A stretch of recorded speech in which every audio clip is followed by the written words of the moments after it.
The Dying of a Rebirth, a Jurassic World short story. Prologue. The year is 2089. Scientists have managed to give life to endangered and recently extinct creatures from the past, but no one had achieved what the researchers here had done. This was something from an era long lost in time. The location of this facility, or what's left of it, is yet to be open to the public, but the evidence gathered here shows obvious signs of a paleontological breakthrough, a sanctuary from the past. Unsurprisingly, many a rumour had spread worldwide of what had happened to what is commonly referred to as the dying of a rebirth. They speculated the idea of artificial life before the geological links between fossil and being were found to be interconnected. The presence of an extraterrestrial creature, until the chemicals used in the labs were confirmed to be from Earth, or the most supported theory that had recently been discussed, a genetically modified hybrid created from multiple prehistoric sources to incarnate a beast like no other. When the scientists realized that the genome was complete, the government, unprepared and unaware that such a deadly asset was in the hands of an irresponsible, and quite frankly, illegal corporation, was alerted off of impulse, a move which would leave the company to go bankrupt.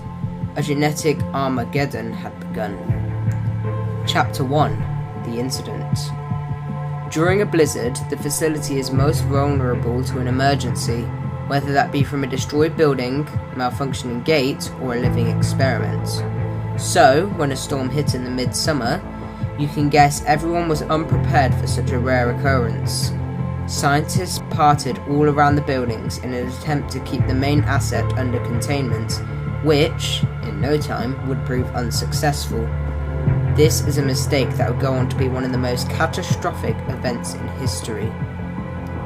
The snowstorm had passed after 5 blistering hours, but while everyone was caught in a state of panic, nobody noticed the streams of blood trailing from the colossal metal gates of the paddock. 13 scientists went missing that day, a story that left business administrators trembling in their skin.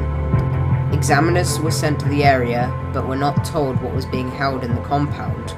They claimed to have seen nothing unusual within the facility, whether that be true or not.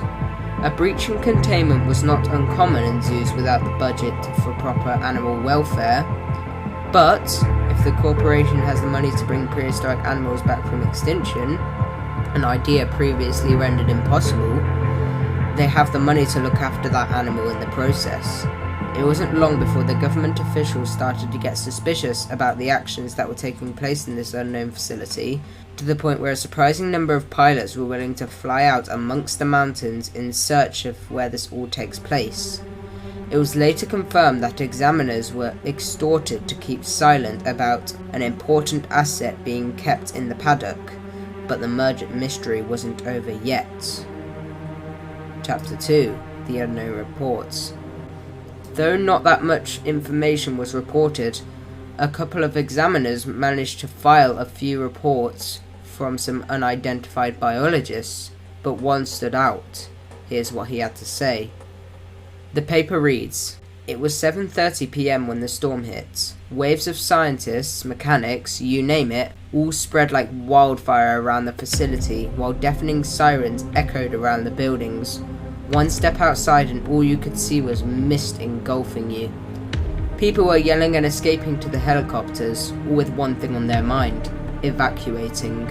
Only a few helicopters were in condition to fly, and if you were the unlucky ones to stay behind, it was incredibly hard to stay alive. For the next few hours, the only thing you could feasibly think about was finding shelter. I was one of 8 survivors that didn't make the getaway. Through the alarm and wind, you could hear the screams of the people taken victim by the creature. Scientists vanished by the second. One by one their location dropped on the control screens, leaving only us to attempt to contain this beast. It was agitated, and on a killing spree. Everyone had been ordered to drive a ranger vehicle to tranquilize the creature, an order that, of course, I had to follow as well. And so, as I backed out in the car with my co-worker Jonathan, we rushed towards the paddock, flooded with fear of what lies behind the fractured concrete fences of the compound. We drove around the area, listening out for footsteps quietly in an effort to stay silent, in an effort to stay alive. The screeching roars of the creature came from all angles. It was enclosing on us. We quivered with dread as it approached the car, its silhouette 3 times the size of it. And there it stood, a 50 feet long, 20 foot tall genetic malformation of a dinosaur. The blood of its unlucky prey dripping from the jagged teeth of the beast's jaw. A sight that will forever be lurking in my mind when I sleep at night. I stood as it dropped its quilled arms to the ground and let out an ear-piercing roar, immobilized in panic. As my instinct kicked in, I immediately reversed out of the situation.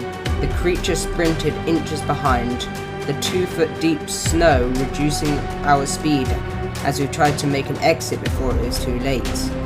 The car skimmed through the watering hole of the enclosure before the gate of the paddock came into view.